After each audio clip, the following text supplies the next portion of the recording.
Online session में आप सबका स्वागत है। आज हम जिस विषय पर चर्चा कर रहे हैं वो है द्वितीय विश्व युद्ध।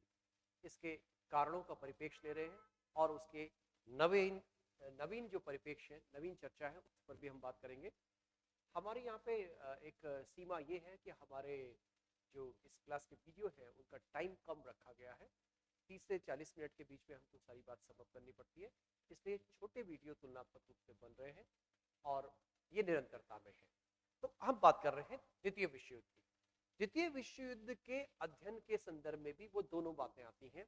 मैंने आपको बताया था पिछले वीडियो में कि जो प्रथम और द्वितीय विश्व युद्ध है उनके अध्ययन करने में अभी एक नवीन अवधारणा ये सामने आई है कि ये विश्व युद्ध दो न होकर के एक था, जिसे हम 30 वर्षीय या 31 वर्षीय विश्व युद्ध कह सकते हैं, जो 1914 से लेकर के और 1945 तक चला।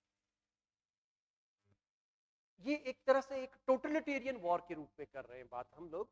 और दूसरी बात ये आती है कि जो unending questions of first world war थे, यानी ऐसे प्रश्न जिनका हल प्रथम विश्व युद्ध में नहीं हो पाया, उनका हल द्वितीय विश्व युद्ध में देखा गया। इसलिए ये जैसा कि मार्शल फोच ने भी बोला था, ये 20 वर्ष का युद्ध विराम था। 1919 में जब संधि होती है तो उसी वक्त उसने कहा था कि 20 वर्ष का युद्ध विराम है। अर्थात आप सोचिए कि कितना दूरदर्शी वो जनरल रहा होगा। तो हम ये 31 वर्ष के इस युद्धों की बात कर रहे हैं, जिसको हम समग्र रूप से देख रहे हैं। अब यहाँ हम फिर से देख सकते हैं उसी बात को कि जो ये विश्व युद्ध है, ये द्वितीय विश्व युद्ध जब शुरू हुआ तो जो इससे पहले हुआ ग्रेट वॉर था, यानी 1914 और 1918 के बीच जो युद्ध हुआ था, उसका नाम प्रथम विश्व युद्ध कर दिया गया। और ये पूरी दुनिया के नक्शे में आप देख रहे हैं कि जैसा हम बात करते हैं, मैंने पहले भी चर्चा की थी इस बात की कि ये वाला फ्रंट तो कौन सा फ्रंट हो गया, ये वाला फ्रंट हो गया फर्स्ट फ्रंट, ये वाला फ्रंट हो गया सेकेंड फ्रंट, ये वाला फ्रंट हो गया अटलांटिक फ्रंट, और ये सारे फ्रंट हो गए पैसिफिक फ्रंट। हालांकि अफ्रीकी फ्रंट और जगह बहुत सारे फ्रंट है, लेकिन ये 4 फ्रंट मुख्य रूप से हैं। ये युद्ध क्षेत्र हैं जहां पर ये विश्व युद्ध लड़ा गया। अब जब हम इसकी चर्चा करते हैं कि यहां पर युद्ध दो पक्षों के बीच लड़ा गया, दो सैन्य शिविरों के बीच में लड़ा गया। एक को हम कह रहे हैं मित्र राष्ट्र और दूसरे को कह रहे हैं हम धुरी राष्ट्र, एक्सेस पावर्स एंड एलाइज। ये दो पार्ट हैं। इसमें वो मित्र राष्ट्र है जो लोकतांत्रिक मूल्यों में विश्वास रखते हैं, Britain, France, USSR, China and US. Specially US, France और ब्रिटेन ये लोकतांत्रिक मूल्यों में विश्वास रखते थे, जबकि जो यूएसएसआर में स्टालिन था वो एक तरह का तानाशाह था, लेकिन उनके यहाँ सीमित लोकतंत्र जरूर हुआ करता था। अब ये बात नहीं, हम देख लेते हैं कि कौन थे इसके ये हीरो। कौन है, देखिए हीरो, ये चर्चिल है। ये उस समय पूरी दुनिया के एक सर्वोच्च नेता थे और ये अमेरिका के प्रेसिडेंट हैं रूजवेल्ट। ये जोसेफ स्टालिन है, रशिया के तानाशाह या रशिया के शासक थे उस समय। ये चांग काई शेक है जो राष्ट्रवादी चीन या चीन के उस समय नेता थे, और ये डी गॉल हैं, ये फ्रांस में थे। तो ये 5 लोग हैं जो मित्र राष्ट्रों की तरफ से लीडरशिप ले रहे हैं। और जब हम धुरी राष्ट्रों की बात करते हैं तो आप देख रहे हैं, पिक्चर से आप देख रहे होंगे, ये हिटलर है, ये मुसोलिनी है और ये जापान का प्रतिनिधि एक शासक है। तो इसमें कुल मिलाकर के हम बात करते हैं कि क्यों हुआ युद्ध, युद्ध हुआ क्यों। तो युद्ध होने के कई सारे कारण हैं, जैसा कि मैंने अभी पहले शुरू में बताया था कि अनएंडिंग सॉल्यूशन, कोई इनका हल नहीं हुआ। जो क्वेश्चंस थे फर्स्ट वर्ल्ड वॉर के वो रह गए, जैसे ट्रीटी ऑफ वर्साई। वर्साई की संधि में ही द्वितीय विश्व युद्ध के बीज विद्यमान थे। इसमें जर्मनी के साथ जो जिस तरह से व्यवहार हुआ, जिस तरह से उसको पंगु बनाने का प्रयास किया गया, जर्मनी उसको कभी सहन नहीं कर सकता। इसलिए हम देखते हैं कि जर्मनी में या इटली में या जापान में वहां पर सैनिकवाद का, सर्वसत्तावाद का उदय होता हुआ दिखाई देता है। सबसे पहले यह उदय हम फांसीवाद के रूप में देखते हैं इटली में, उसके बाद नाजीवाद के रूप में देखते हैं जर्मनी में, उसके बाद सैन्य रूप में देखते हैं, उग्र सैन्यवाद के रूप में देखते हैं जापान में। और आप देखते हैं कि ये जो तीनों पार्ट हैं,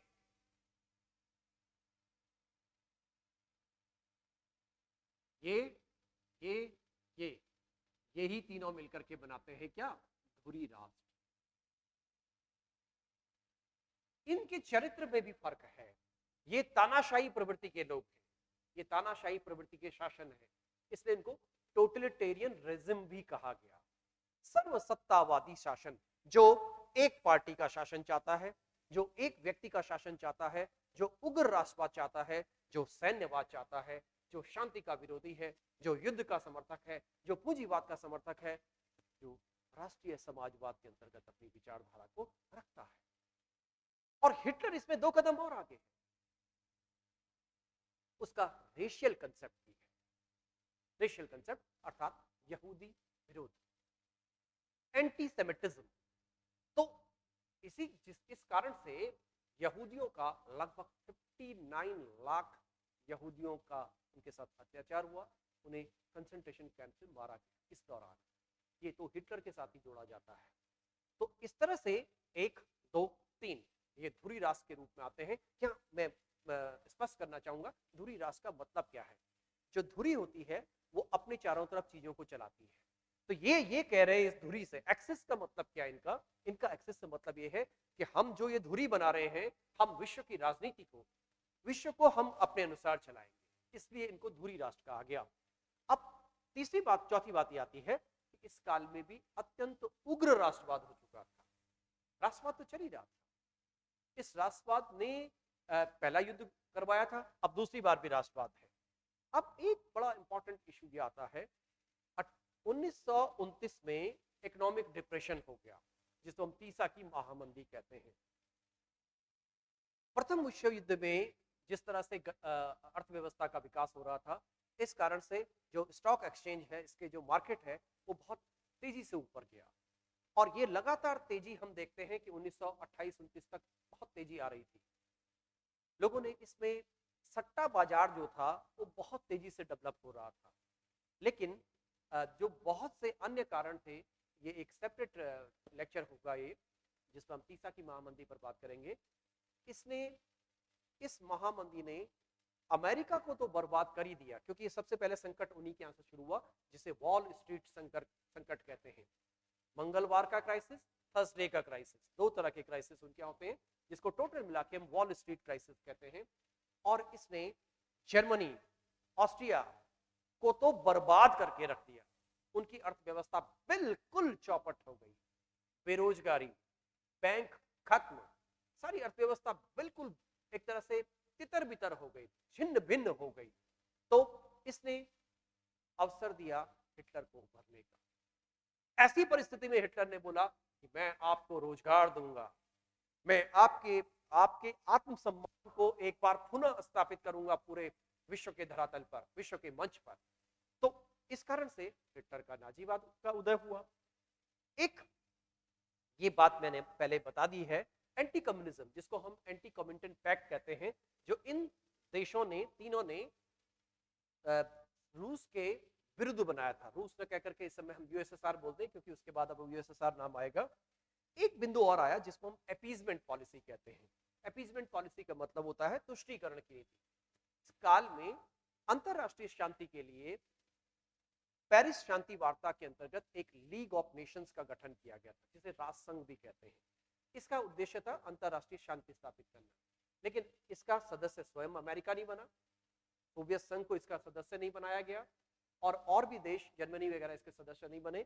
तो इस कारण से एक सशक्त संगठन नहीं रह गया था। तो ये भी एक फेलियर रहा, लीग ऑफ नेशंस का एक असफलता मानिए आप। अपीसमेंट का मतलब ये है यहाँ पे कि इन देशों ने, खास करके ब्रिटेन और फ्रांस ने, जो उस वक्त वर्ल्ड के टॉप लीडर्स थे, लीडरशिप वाले देश थे, इन्होंने हिटलर और मुसोलिनी के साथ तुष्टीकरण की नीति को किया। अभी मैं आपको इसको और क्लियर दिखाता हूं। मिलिट्रिज्म का यहाँ पर तात्पर्य यह है कि सैन्य रेस होने लगी देशों के बीच में, खास करके जर्मनी और फ्रांस के बीच में। इसकी भी चर्चा अभी दोबारा से आएगी। ये तो वर्साई की संधि है जिस पर मैं चर्चा कर चुका हूं और जिसके कारण से जर्मनी को जिस तरह से पंगु बनाया गया, आर्थिक रूप से पंगु, राजनीतिक रूप से पंगु, सैनिक रूप से पंगु, और उसके आत्मसम्मान को इतनी ठेस पहुंचाई गई कि जर्मनी का जो जंकर वर्ग था, जंकर वर्ग वहां का योद्धा वर्ग होता है, और उसी वर्ग से हिटलर आया, उसी वर्ग से बिस्मार्क आया। तो इन लोगों ने उसी पृष्ठभूमि को लिया और एक जिसको हम यूं कहें कि नाजीवाद की उत्पत्ति हम देखते हैं, और उसने अपना उद्देश्य ही रखा था। ये आप देख सकते हैं पेरिस शांति समझौता हो रहा है, शांति वार्ता हो रही है, और इसमें वो 4 लोग हैं जो आप नाम देख सकते हैं, विल्सन है, क्लेमेंसू है, विल्सन यानी कि प्रेसिडेंट ऑफ यूनाइटेड स्टेट्स, जो डेविड लॉयड जॉर्ज हैं, ये प्राइम मिनिस्टर ऑफ ब्रिटेन है, ऑरलैंडो ये इटली के प्रतिनिधि थे, लेकिन ये इनको भी इस संधि में कोई लाभ नहीं हुआ था। ये मेडिटेरेनियन एरिया में अपना प्रभुत्व चाहते थे, लेकिन इनको कुछ लाभ नहीं हुआ, इसलिए ये भी इस संधि से नाराज थे। इसी कारण से इटली हिटलर के साथ चला गया, और इसी कारण से इटली में एक तरह से यूं कहें कि फांसीवाद का उदय 1919 में, ठीक 1919 में, क्योंकि ये नाराज होकर के वापस आ गए, फांसीवाद का बैकग्राउंड बनने लगता है, और धीरे धीरे 1922 तक आते आते तो फांसियों की सत्ता स्थापित हो गई इटली में। ये वो ग्रेट लीडर्स हैं उस वक्त के, विल्सन हैं,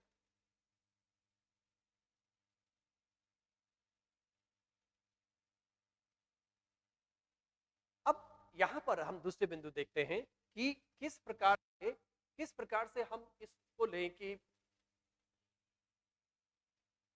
जब जापान की बात करते हैं, जापान उस समय तक एक बहुत इंपॉर्टेंट चीज हुई थी वर्ल्ड वॉर के बाद, फर्स्ट वर्ल्ड वॉर के बाद, वॉशिंगटन सम्मेलन।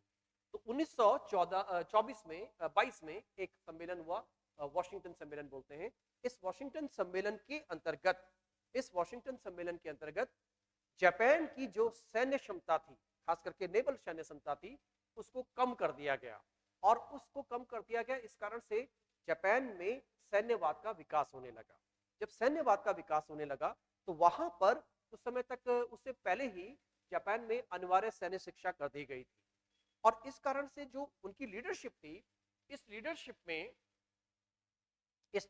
में एक बात आई कि जो निर्णय लेने की प्रक्रिया है, उस निर्णय लेने की प्रक्रिया में जो हावी थे, वो हावी कौन हो गए? सैनिक अधिकारी उसमें हावी हो गए। इसलिए जापान का एक सैन्यवाद के रूप में उभरने का जो उसका अवसर मिलता है, वो इस वॉशिंगटन सम्मेलन के बाद होता है। और इसी वॉशिंगटन सम्मेलन में हम देखते हैं कि अमेरिका और ब्रिटेन की स्थिति तो पॉजिटिव बनी रही, लेकिन जापान कमजोर हो गया। इसलिए जापान ने छोटे छोटे और देशों को, खास करके चीन पर अपना प्रभुत्व स्थापित करना प्रारंभ कर दिया। दूसरी तरफ देखते हैं कि लीग ऑफ नेशंस असफल रहा। क्यों असफल रहा?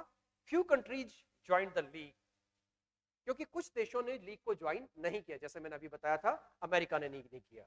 The league had no real power, इसके पास कोई वास्तविक शक्ति नहीं थी, जैसा यूनाइटेड नेशंस के पास है। लीग हैड नो आर्मी, कोई सेना भी नहीं है।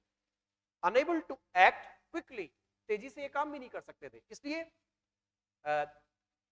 जापान, इटली, जर्मनी, इन तीनों देशों ने जब साम्राज्यवादी नीतियां की, जापान ने मंचूरिया में की, हिटलर ने चेकोस्लोवाकिया और ऑस्ट्रिया में की, पोलैंड के साथ की, ये कुछ नहीं कर पाए। इटली ने अब्सीनिया के साथ की, लेकिन ये कुछ नहीं कर पाए, बल्कि उन देशों ने लीग ऑफ नेशंस की सदस्यता से त्यागपत्र दे दिया। इसलिए लीग ऑफ नेशंस एक असफल रहा। ये जापान की चर्चा में कर चुका हूं। जापान ने चाइना को कब्जा करना शुरू कर दिया, खास करके मंचूरिया के एरिया में। अब हिटलर की एक नीति थी, कारण में मैं आपको बात कर रहा हूं कि किस तरह से हिटलर इस विश्व युद्ध के लिए उत्तरदायी बनता है, किस तरह से युद्ध के लिए उत्तरदायी बनता है।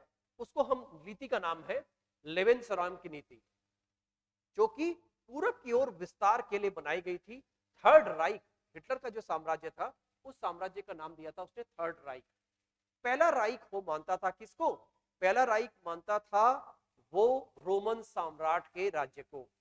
दूसरा राइक बना बिस्मार्क का साम्राज्य, बिस्मार्क का राज्य साम्राज्य।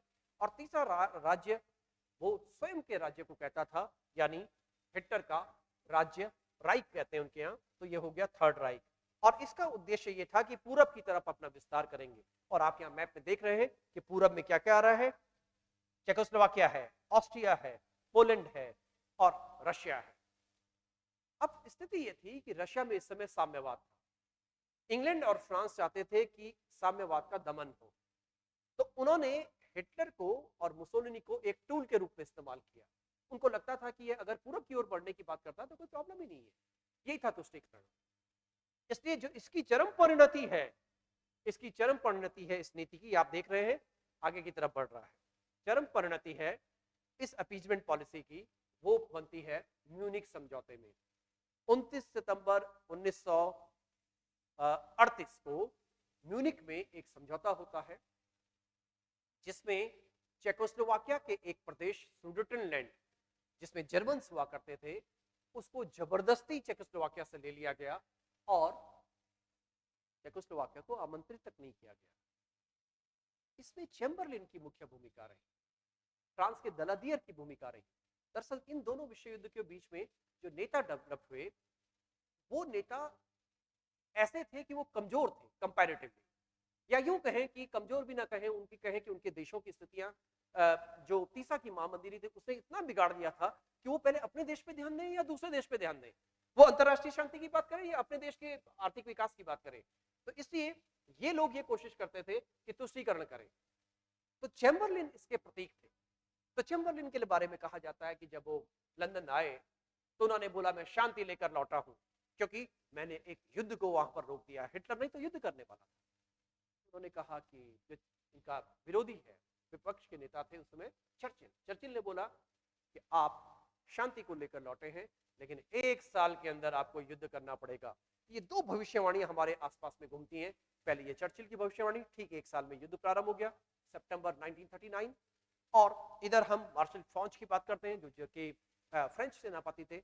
उन्होंने बोला था कि 20 साल के बाद 20 साल का ये युद्ध विराम है और सच में वही हुआ। तो ये अपीजमेंट पॉलिसी है और हिटलर ने धीरे धीरे चेकोस्लोवाकिया और अन्य क्षेत्रों पर आक्रमण कर दिया। और इसकी जो अंतिम परिणति है, उसको लगता था कि जो पश्चिम के देश हैं, ये पश्चिम के देश हैं, वो मेरी बात को मान रहे हैं, वो अपीजमेंट की पॉलिसी में चल रहे हैं। इसलिए मैं अगर पोलैंड पर आक्रमण करूंगा तो शायद है कि मेरी बात फिर से मान ली जाए। आप याद करें, मैंने आपको बताया था कि अभी जब पेरिस शांति वार्ता हुई थी तो उसके अंतर्गत पोलैंड को जर्मनी के कई क्षेत्र, ड्रेंजिंग बंदरगाह से लेकर के और कई जो पोलिश गलियारा जैसे क्षेत्र थे वो पोलैंड को दे दिए गए थे। और स्वयं हिटलर ने चालाकी से, डिप्लोमेसी से पोलैंड के साथ एक 10 वर्षीय अनाक्रमण का समझौता भी किया था। लेकिन अब उसका निगाह, अब क्योंकि वो पूरब की ओर तो बढ़ना ही चाहता था, अब उसने पोलैंड की तरफ देखना शुरू किया। और जैसे वो पोलैंड की तरफ देखना चाहता था, उसको एक बात और नजर आई, वो ये थी, आप ये देख सकते हैं मैप में, देखिए ये जर्मनी का भाग है, ये पोलैंड का भाग है और ये सोवियत संघ का भाग है। ये सोवियत संघ के साथ उसकी कोई दोस्ती नहीं थी क्योंकि वो तो बार बार कहता था कि मैं साम्यवाद को समाप्त करना चाहता हूं। उसने तो एंटी कॉमिंटन पैक्ट किया था, तो इसलिए उसने एक अगेन फिर एक पैंतरा बदला। वो पैंतरा था कि इस देश ने, यानी हिटलर ने सोवियत संघ के साथ एक अनाक्रमण का 10 वर्षीय समझौता कर दिया। हम एक दूसरे पर अटैक नहीं करेंगे अगले 10 साल तक। लेकिन एक बात जो गुप्त रखी गई वो ये कि हम दोनों इस पोलैंड को आपस में बांट लेंगे। और जब हिटलर ने अपनी डिमांड रखी तो विश्व युद्ध प्रारंभ हो गया। और पोलैंड का नाम आते ही पोलैंड पे सेना जाती है और आप देख सकते हैं, आप सोचिए इनके पास केवल घुड़सवार सेना, ये पावरफुल नहीं थे, ये टैंक लेकर जाते हैं और ये ऊपर से इनके फाइटर प्लेन्स हैं। इसलिए तुरंत बहुत कम समय में पोलैंड का पतन हो जाता है और पोलैंड की सरकार को आत्मसमर्पण करना पड़ता है। पोलैंड पर जर्मनी का नियंत्रण हो जाता है। कुछ समय के बाद जो पूर्वी पोलैंड वाला भाग था उस पर यूएसएसआर का भी समर्थन प्राप्त हो, उन्होंने भी उस पर अधिकार कर लिया। ऐसी स्थिति में विश्व युद्ध होना अनिवार्य हो गया। और कैसे हो गया? क्योंकि अब इंग्लैंड का मानना यह था कि पोलैंड पर अगर आक्रमण किया जाएगा तो हम पोलैंड का पक्ष लेंगे। इसलिए इंग्लैंड, फ्रांस पोलैंड के पक्ष में आ गए और विश्व युद्ध का जो द्वितीय विश्व युद्ध था वो शुरू हो गया। इस प्रकार से इसमें कारणों की हम चर्चा करते हैं तो बहुत से कारण हैं। नेक्स्ट वीडियो में हम इसके प्रक्रिया के बारे में, क्या क्या युद्ध में हुआ और क्या क्या इसके परिणाम हुए और क्या क्या इस संबंध में नवीन शोध है, इस पर चर्चा करेंगे। थैंक यू, धन्यवाद, जय हिंद।